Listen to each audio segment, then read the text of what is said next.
Everything in Afghanistan is a challenge. You meet so many people over here that you have stuff in common with that you never really realized from other cultures and other countries. You had every NATO coalition force here.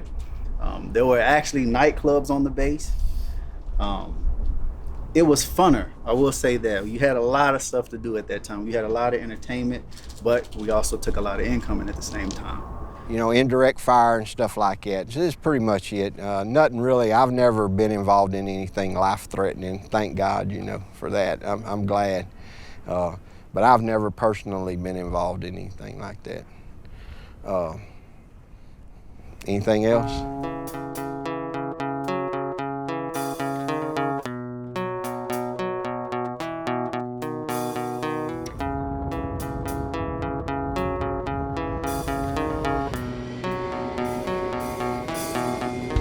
Transport planes roaring off the runway, patrolling attack helicopters thumping through the night, light and sound signals ringing out their warnings. Military and civilian personnel from allied countries make up the heart of Kandahar Air Base. People from all over the globe come to work here, a fascinating mix of technology and a prosperous Western world, separated only by a security fence from a completely different, poor, and unpredictable one. Aeroportul a fost construit de americani la sfârșitul anilor 50, fiind un punct modern și important de realimentare pentru aeronavele care circulau pe ruta Europa-Asia de Sud. În anii 80, pe timpul invaziei sovietice, baza a fost folosită ca important punct logistic, dar și de lansare a rachetelor împotriva mujahedinilor. Apoi a intrat sub controlul regimului taliban pentru o perioadă până la finalul anului 2001, când pe timpul operației Enduring Freedom a fost una dintre primele baze utilizate de membrii coaliției. Landing in Kandahar is like having the lead role in an action film, and the base is the movie set. As soon as the aircraft doors open, each new arrival experiences something they've never felt before. E ca într-un vis, așa, pleci de acasă, într-un loc total diferit din toate punctele de vedere. Adică e diferit de orice altceva ai mai văzut vreodată. Nu e ca și cum te duci în vacanțe în Europa. Nu poți să te aștepți la ce ai să vezi aici. 20 years after the terrorist attacks of September 11th, 2001, we point our cameras, frame by frame, into this world that is like nothing we've ever experienced before.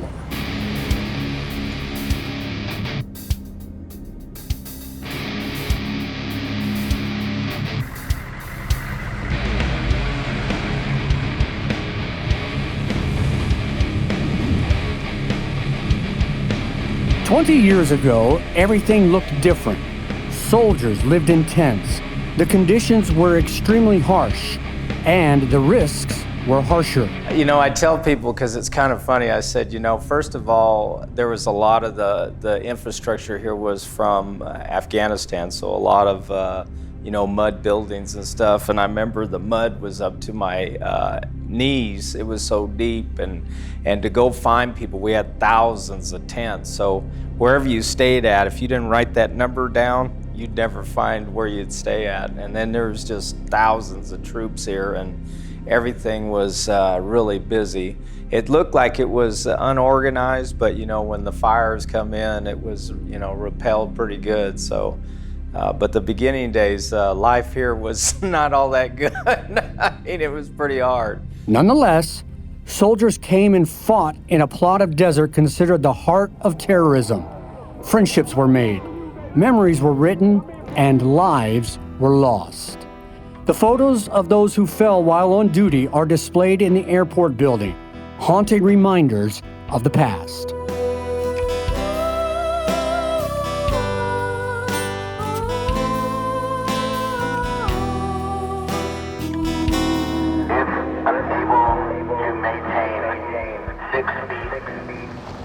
During the first days of mission in Kandahar, we felt like actors in a war movie, driving by in a Toyota minibus with the steering wheel on the right-hand side. Each of us lost in his own thoughts and feelings. We thought of those left at home and the unknowable future of the 6 months ahead. The music on the bus speakers bumped against our thoughts, pushing them away.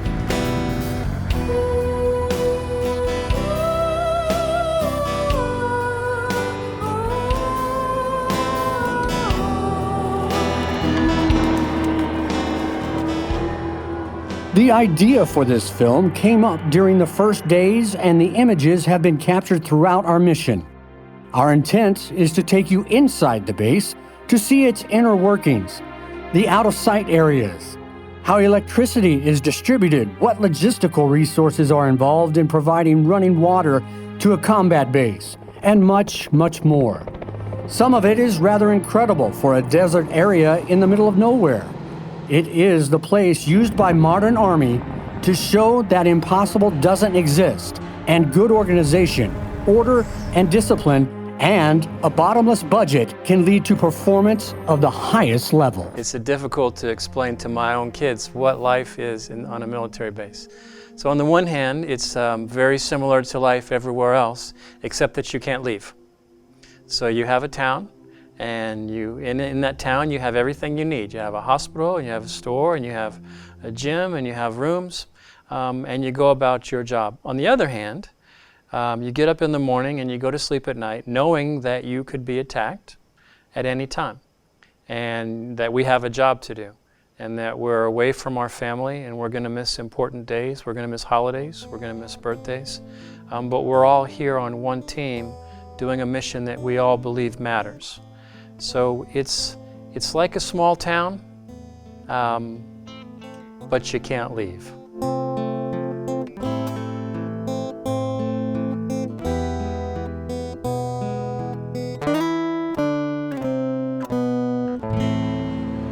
We begin our journey following a rigorous schedule set by Dynacorp management. Dynacorp provides through the LogCap program engineering services, construction services, base life support services, meaning food service, potable water production, laundry, air traffic control, cargo movement, airfield management services. We also maintain the Row 3 hospital here at CAF. So basically, we run everything in the city of Kandahar, if you will. We start at one of the hottest points, both literally and figuratively, the kitchen. The place where an entire industry is set in motion with the precision of a Swiss watch. The job is to feed the population of this desert city. Making the breakfast pastry, today is a Spanish roll.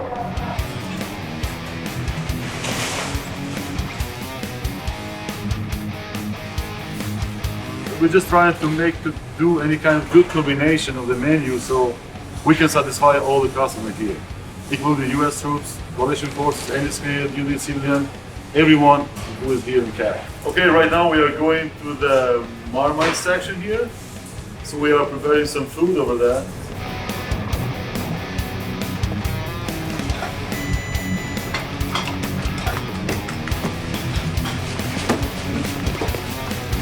Anyone on base can find food any time of the day or night.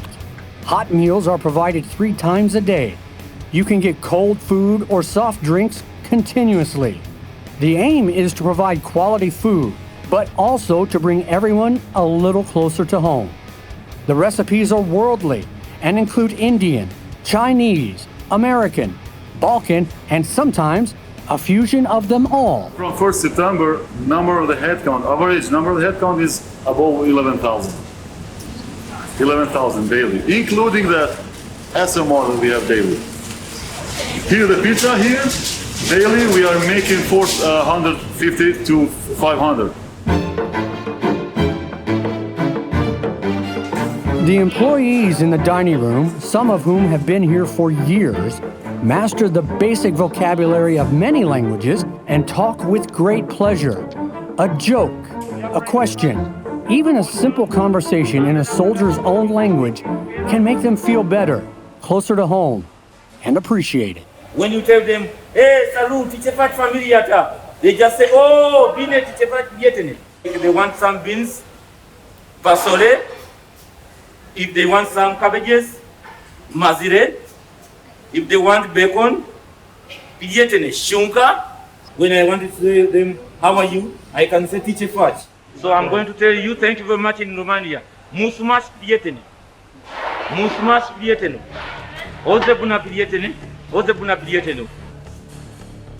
In the dining room, the air conditioning systems work at maximum capacity 24 hours a day.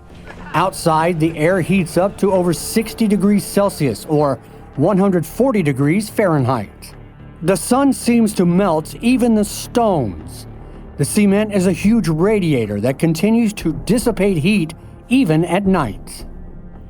However, we quickly forget about the natural oven as we discover the largest refrigerator we have ever seen. It's the size of a supermarket. With some quick conversions, we calculate that with the minus 20 degrees inside, there's an 80-degree temperature difference from the outside. In the middle of the desert, we've reached the North Pole just by walking through a door.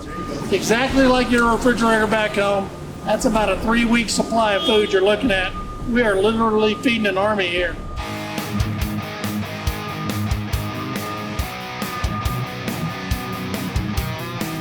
We'll stock it here. What you're looking at is about a 21-day supply.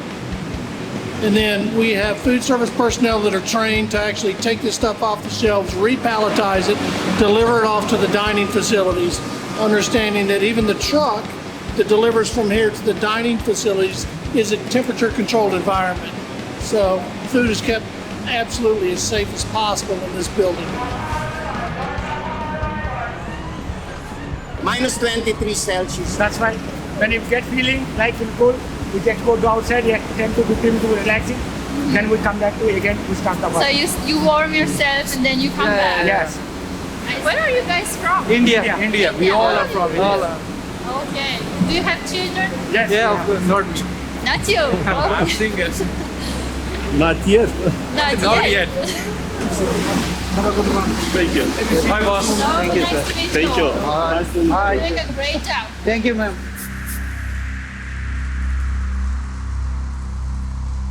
There will be a series of controlled detonations to the south of Cal. In the semi-darkness of the base, a flame burns every night. When we stop to take video, we hear gunfire in the distance. That's most assuredly live fire training on the base range. The noise of controlled explosions is so natural after a while, you are no longer surprised when your computer screen jiggles on your desk. We have reached another important area of the base. This is where almost 30 tons of garbage is processed every day. And we use about 9 trucks to actually pick up the entire base.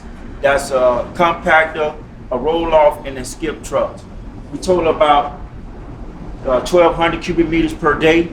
We run a 24-hour operation of collections so we can make sure we pick up everything nice and clean in the entire base.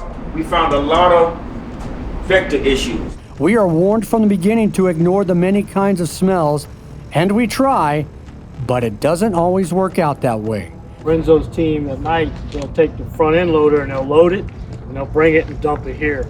And then how many people do you have at night? Yeah, 32. Yeah, 32, workforce of 32 people. They'll suit up in all the proper PPE gear and Tyvek suits, and they will literally sort through the trash by hand. The task would be completely impossible by day due to the very high temperatures and the smells.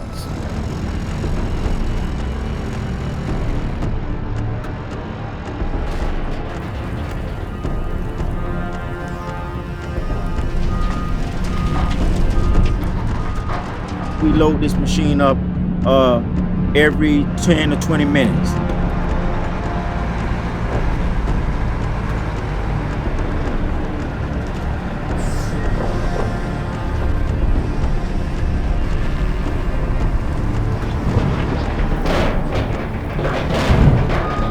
Uh, 2018, we found 26 snakes right here at this site alone, out of 50 in the entire base.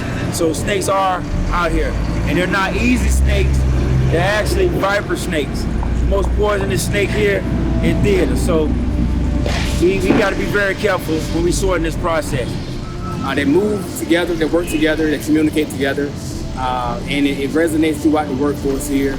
And we see the results of it each and every day, each and every night as well, because they truly understand how important their jobs is to the safety of the base. The treasure trove here often surpasses the imagination. Poisonous snakes, ammunition, jewelry, electronic equipment. You're gonna find people wallets, their credit cards. We find everything from chairs to trash to food, grenades, whatever you can think of on this base in operation, you will find it in your trash, most likely. And that's why it's so important for everybody to recycle. There is a second incinerator for biological waste, and also a one-of-a-kind freezer for materials with a special type of decomposition process. So I have 2,200 contractors that work for me to implement all the basic life support systems here, from delivery of water to sewage to showers to anything dealing with that.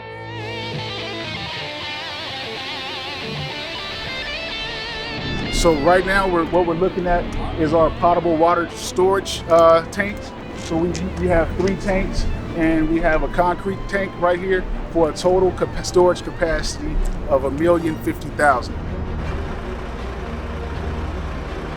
At Kandahar Air Base, staff have access to running water around the clock, but few know that an entire industry is involved in extracting it from the desert, treating, testing, and pumping it to the base population.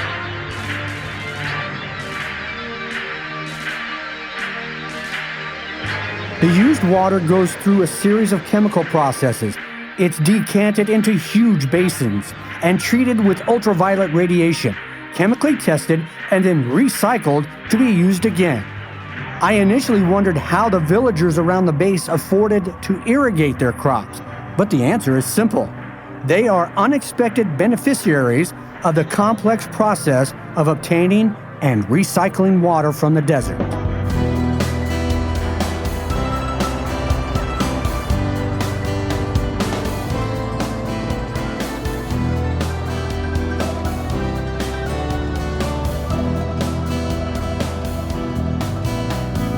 After a while, every day at Kandahar Air Base seems just like the one before it.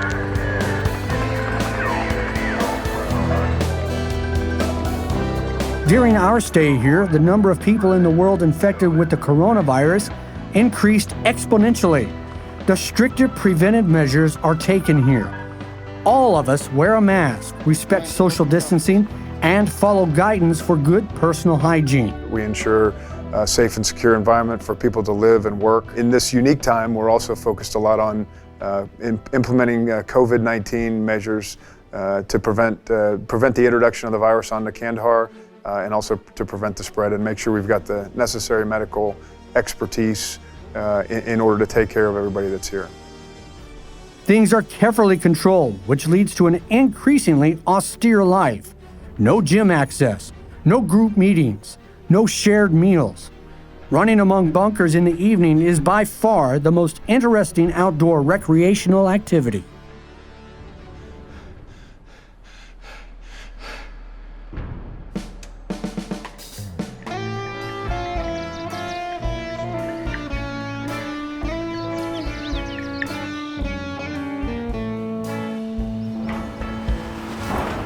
Many things are fascinating here and hard to understand at first glance if you are not familiar with the process. We soon find out there is even a department that deals with catching wild and dangerous animals like poisonous snakes, coyotes, and scorpions, which are just making their way through the base.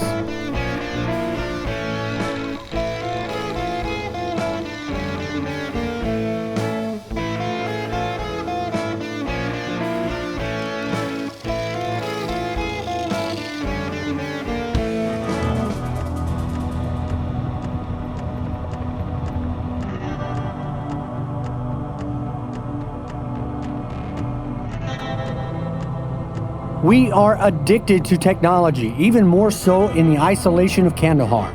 And it begins with the simplest thing: electricity.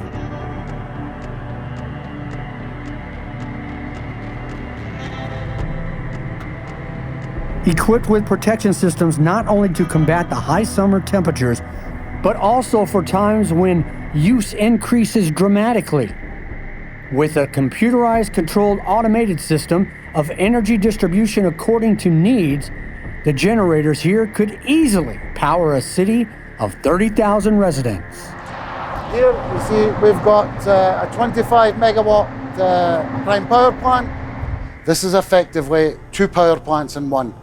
So we have our 50 hertz power plant, which is looking after all the European power, and we have our 60 hertz. The people that work here are all from different nationalities. We've got people from Nepal, people from India, people from Africa, and we've got people from the Philippines. Everyone here has their own story, and all of them are interesting. It's challenging, that's why I'm here. We like to come over here because it's something different. It's in the U.S. we get bored after you've been here. So I feel like I'm serving something, the U.S. military and NATO military. And we feel like what we do here makes a difference, and that's why most of us are here.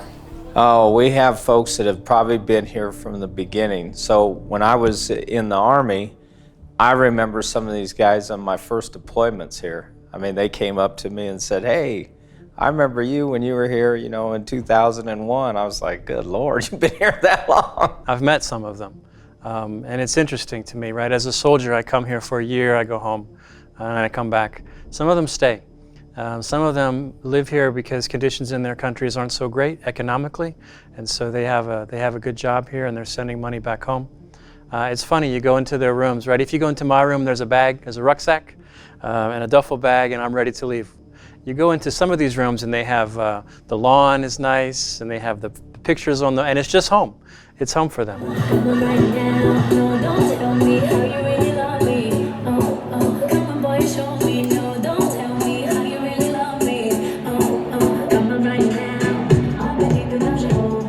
Într-una dintre serii am ajuns mai târziu la sala de mese și, spre surprinderea mea, oamenii de acolo erau extrem de fericiți, cântau muzica, iar ei dansau. Se bucurau probabil după o zi de muncă și mi-a dat oarecum energie faptul că ei au găsit puterea după o zi grea să se bucure de viață.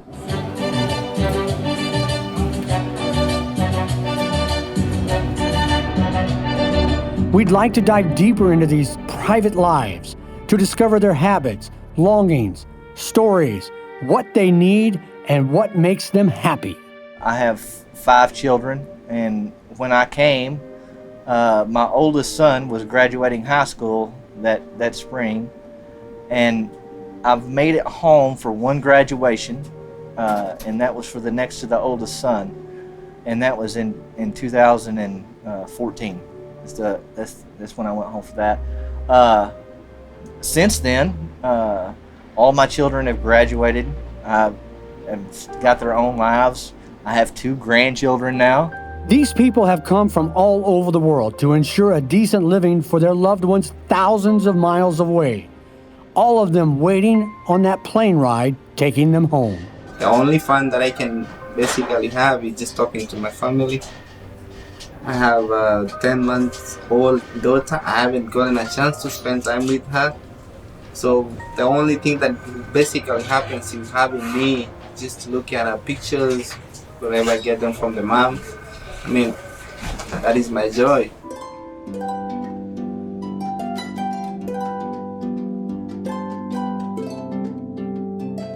Here, in this place, you bring the laundry and get it back in a day's time, cleaned, sorted, and professionally folded better than Mom ever could have. Those customers get their bag back in 24 hours because they never know when they're going to leave. We try to take the extra step forward, get their bags back in a timely manner. Typically, our turnaround time is 72 hours. A lot of times we have it done a lot better, but contractually we do 72 hours. We're doing anywhere from 800 to 1,000 bags a day, so close to 30,000 bags a month, which is pretty impressive. We have had 1 claim in the past 3 years.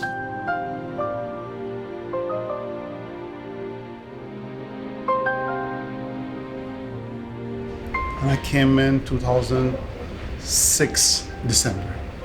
So I've been here close to 4 years now. No, ma'am, I'm not afraid because actually I've been doing this from last, you can say 10, 11 years. I was in Iraq also. So I was there for 3 years, 3.5 years, and then I came straight here. So I don't know if I will be able to do anything out of this, but this is you don't get a chance to see so many people like from different countries. This is the only place where you see, Americans, Africans, and most of the Europeans, We have employees from 31 different countries from around the world. So we're a very diverse organization, one that we pride ourselves on. And me personally, I enjoy meeting people from different places and finding out and learning a little bit about their culture. And I think they have some experiences that they bring with them that when we partner together, there's nothing we cannot accomplish.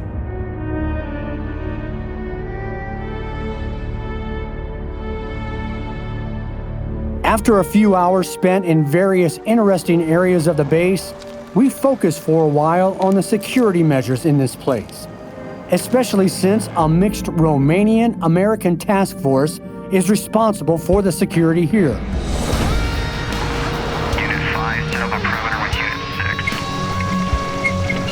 Unit 2, move into position. Units 3 and 4, maintain coverage of Sector 7. Copy that. Hold your fire till I give the signal. Keep an eye on Sectors 5 and 6. The base rules regarding discipline, traffic, standard operating procedures in case of attacks, and more are very clear. The Joint Romanian-American Task Force are the authority. They do all the law enforcement for Kandahar Airfield. They also have to react to any kind of things that happen on our perimeter.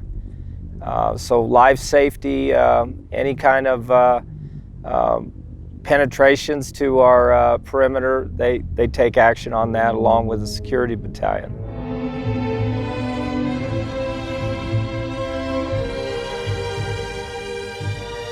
Another day, another night, many more weeks, a few more months, as if from a different timeline, the time here flows in a strange rhythm, backed by the constant sound of patrolling helicopters' throbbing engines, a music everyone has come to know like their own heartbeat.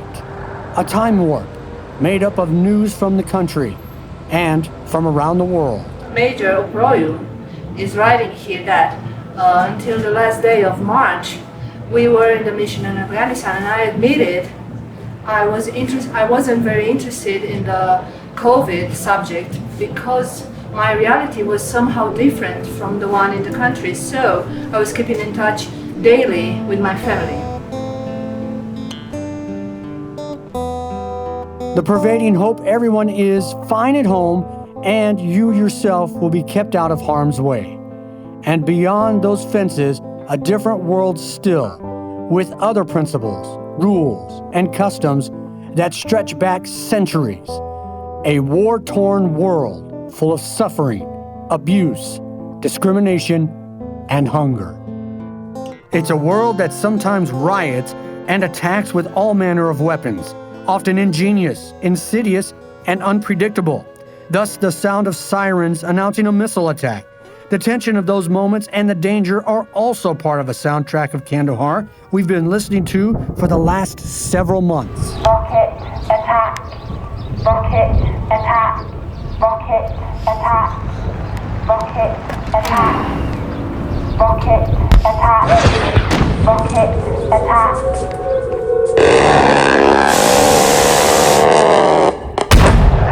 Oh shit!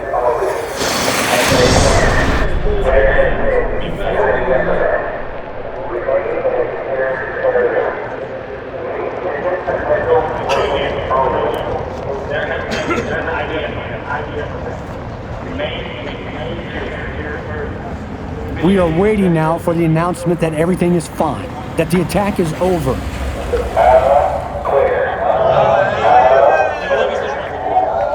In the face of danger, everyone reacts according to their training and hard experience.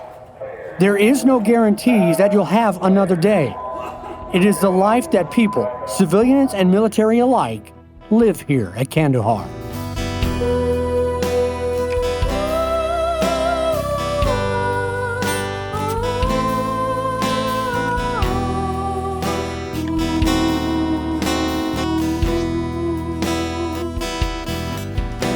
It's difficult to spend time here at Kandahar Air Base and not leave a part of yourself within these concrete walls, bunkers, and monochrome buildings.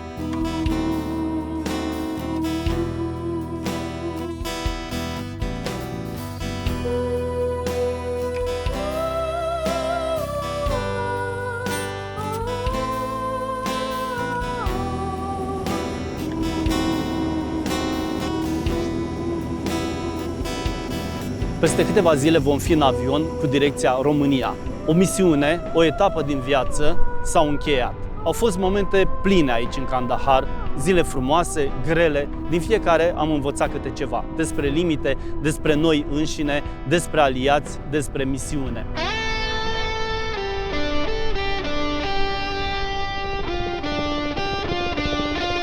In the dry air, unique unto itself, with gusts of wind filling with smells of gunpowder, food, kerosene, trash, and the never-ending dust, it is almost impossible not to miss it. And you keep coming back, hoping to be whole again.